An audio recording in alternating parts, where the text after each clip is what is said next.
preacher and the teacher.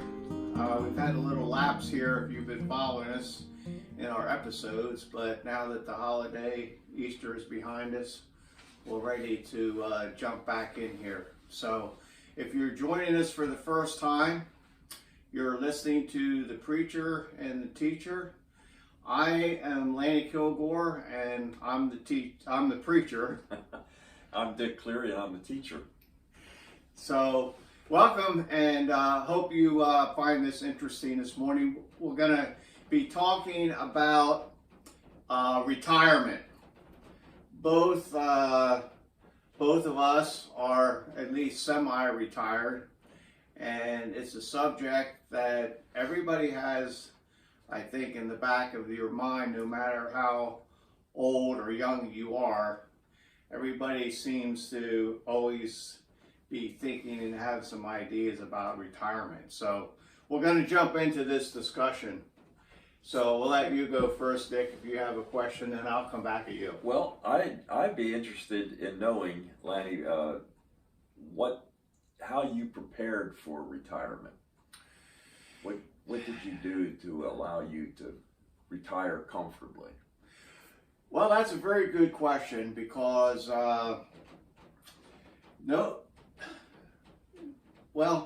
some people are forced to retire because of the company they work for or whatever.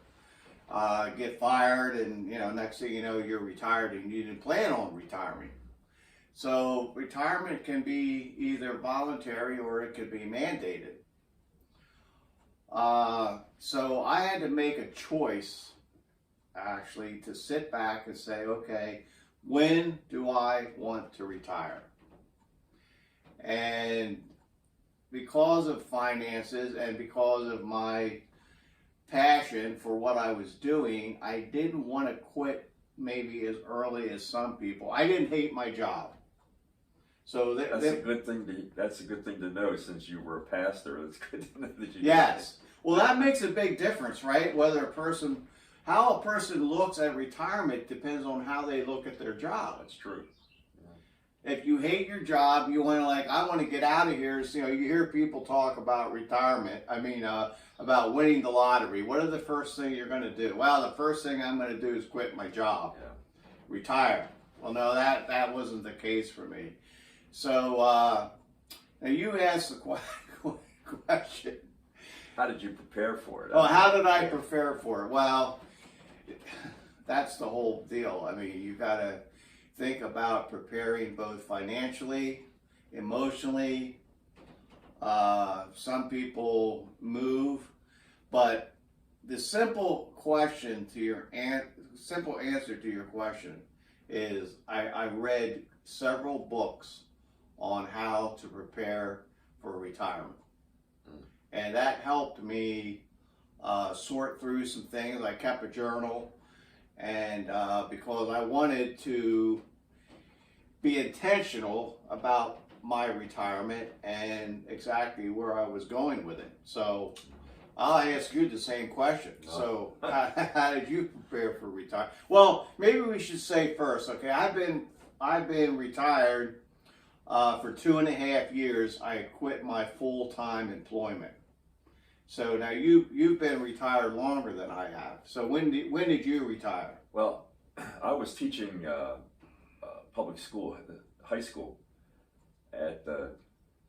up until 2004, and when I reached retirement age, I realized that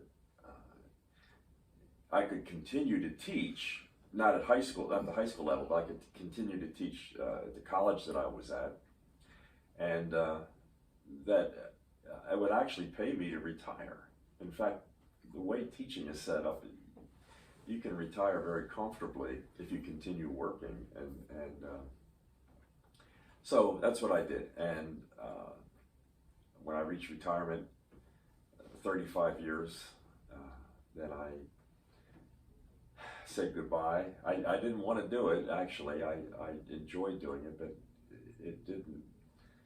It was time to go. You kind of reach a point where there's a number of different things that tell you it's time to move on, and so I did. And a lot of other doors opened up for me, and I was. So you officially quit teaching at what age? 57. 57. Right. Yeah, that is an early retirement. Yeah. Yeah. So now for me, it was age 70. Mm-hmm.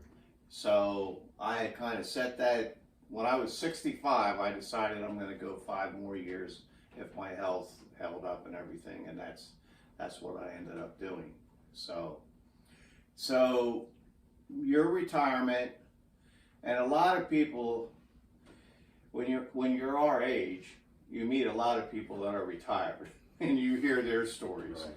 So a lot of people retire and they end up still working. So I guess we should say this first, right? Retirement is not necessarily, and in most cases, is not the end of working.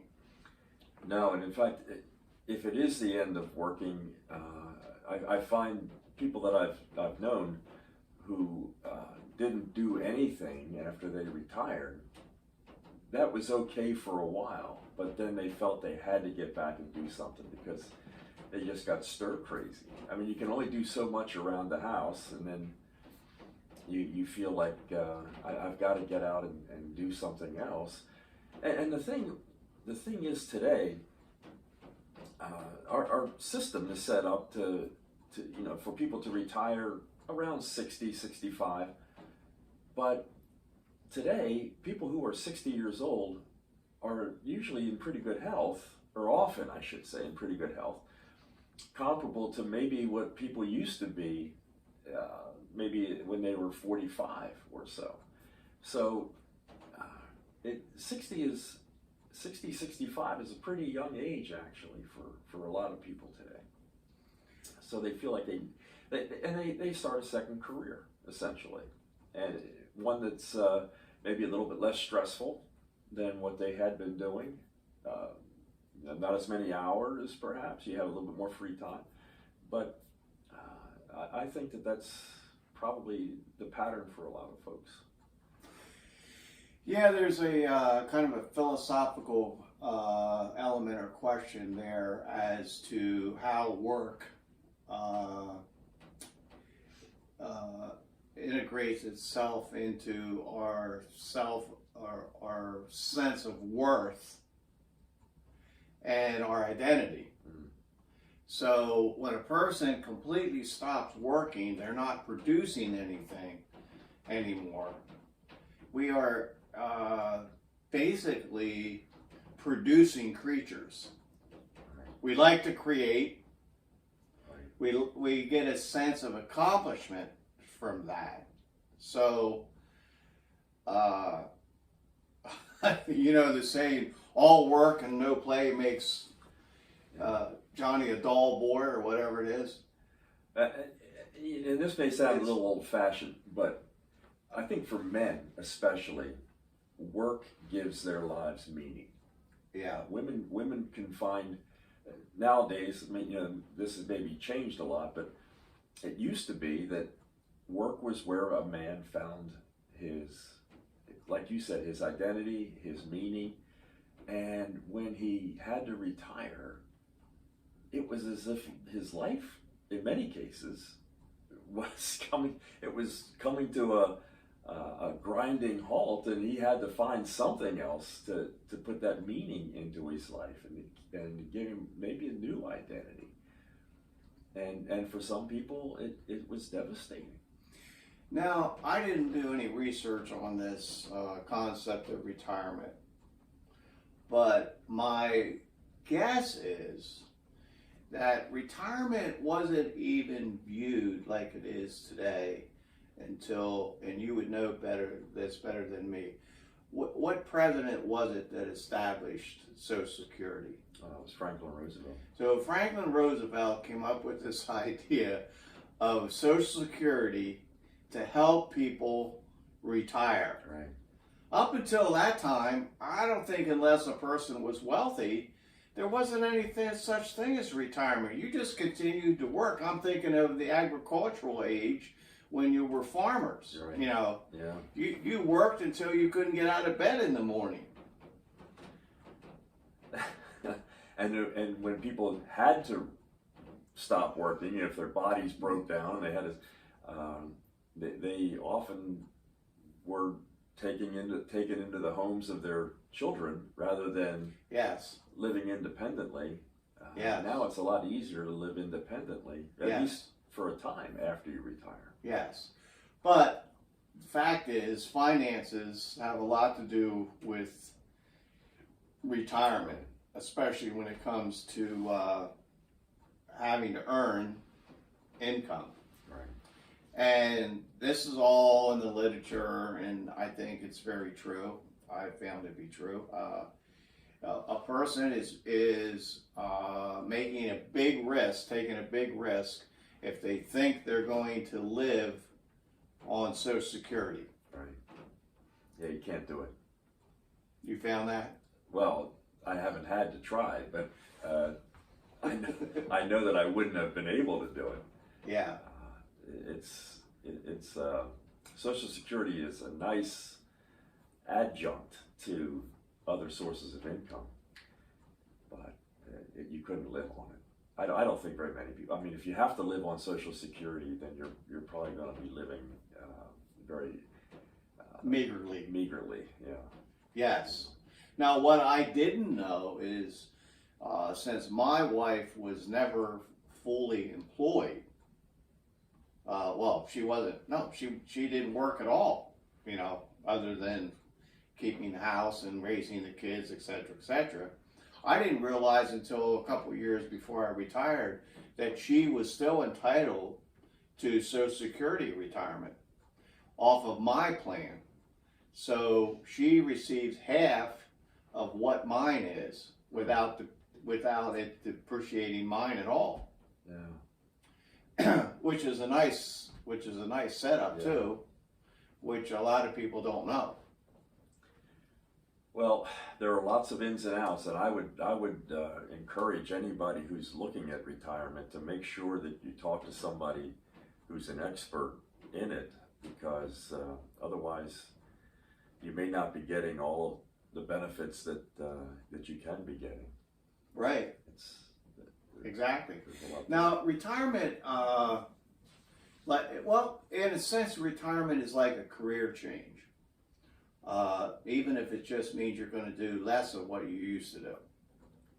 So there's this element of change and adjusting to change, which most of us don't really do all that well. especially when you get older. Especially as you get older, you get stuck in a pattern, in a rut, and all of a sudden, wow, I don't have to get up in the morning. I don't have to be any place at any time, and I don't have to do anything if I don't want to. If I'm financially secure enough, I can say, no, I'm not going to make any money. I don't want to make any money. But that's a big change when you're used to doing something for 40 or 50 years. Yeah. So how has this, you've been at this for quite some time now, but so how have you navigated, and what advice do you have for people in navigating through change across the board, any kind of change really, but we're thinking primarily of retirement? Well, I don't really have a good answer for that, but I would say that change that you expect, that's anticipated, is a lot easier than change that hits you suddenly. Yes. And so if you're approaching retirement age, I would urge you to talk to people who have gone through it and get a lot of advice. One good piece of advice I think that I've heard is make sure that you have a hobby or something that you enjoy doing, like woodworking or building furniture or traveling or just Writing. socializing, being with your friends, any of those things. But if you have something that you enjoy doing, it makes it a lot easier, I think. But which sort of raises a question in my mind that I'd like to direct to you, and that is, what surprised you the most about what change did you find most surprising when you retired? I think one of the things that I found surprising in a sense is actually in the profession that I was in, I had a lot of encounters with people. I was in the people business to a large extent, if you want to look at it that way as a pastor. Well, when I retired, and since I've retired, my social interaction with other people is extremely diminished. I don't see as many people during the day, talk to many people, etc., etc. And I think coming out of a workplace when you retire, you know, you don't, it's a you just don't realize how much it's going to change your social environment. Yeah, that's an interesting point. Everything just sort of shrinks, contracts. Yeah. Your contacts, your everything. Which is one of the nice things about modern technology. Social media, it allows you to stay in touch with more people than you would have had there not been that sort of outlet. Yeah. Yeah, here's a question too. You know, I think for the average person, the older you get, the more you find yourself thinking about the end of your life. Now, when you retire, it is a huge wake-up call, I think, for most people, that says, you know what? You're not going to live forever. Your life, just like your job, your career, is going to come to an end. It may come, employment-wise, it may come slowly, but it's definitely going to wind down because your health is also going to wind down during this time. Mm-hmm. So in some ways, the retirement is a process of slowing down with everything to a large extent. So how's that impacted you? How often do you think of, well, this is, you know, as you say, you reach a certain age, you realize you have more years behind you than you have in front of you. Yeah. Well, I think what you're saying is absolutely true. And I don't know if this is, it's true for me anyway. It's true of me that you find yourself thinking about, well, you know, if I were to go today, what would my family have to do with this house? You know, how much junk would they have to get rid of? Maybe I should start getting rid of some of this stuff so that it's less of a burden on my kids. You start thinking about resources that you're going to be able to leave to your family. You do think, without wanting to sound too morbid, I mean, you do think of what's going to happen when that day comes a lot more than you did when you were 20. And I guess thinking about that is part of life. It's part of being a senior citizen. And you don't want to dwell on it, but on the other hand, you don't want to bury your head in the sand and pretend like it's not going to happen. Yeah, you know, Stephen Covey said that every person, if you want to live your life intentionally, should live with the end in view. Mm. So I think there's some wisdom in saying that even the 25-year-old or even younger, never lose sight of the fact that you're not going to be here forever. Start planning now for what you want your life to end up with, where you're headed. You know, I think this is something a lot of people fail to factor in these days. They live as if there is no tomorrow. Right.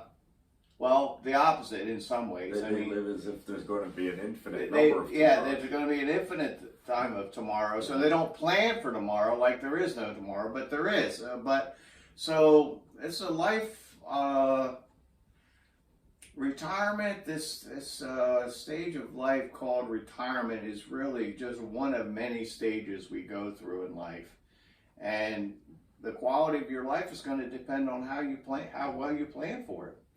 I do think, at least speaking personally, that your relationships with people seem to matter more as you get older, and you find that whereas before maybe you felt in some cases like you could take or leave a particular relationship, now it seems like you want to do everything you can to nurture relationships and to develop bonds between people, because it just takes on more meaning. And I don't know if that... Well, it sounds like you're kind of saying that as you grow older, your entire value system tends to change. The things you valued when you were 30, you don't value so much now, and now you value things that you didn't value. Is that what you're saying? I think that's true. Yeah, I think, or maybe you value them, but you value them more deeply than you did when you were younger.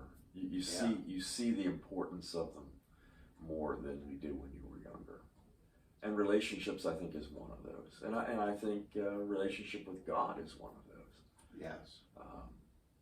People tend to become more concerned about their relationship with God as they get older, and I think that's normal. Well, that's a good note to end on, because part of retirement and life planning, you certainly want to plan not just for the end of your work career, but the end of this life, preparing for the next life. And making sure that you've secured the promise that God has given us, that through faith in Christ that we can live forever. You want to have the spiritual equivalent of Social Security. Yeah, exactly.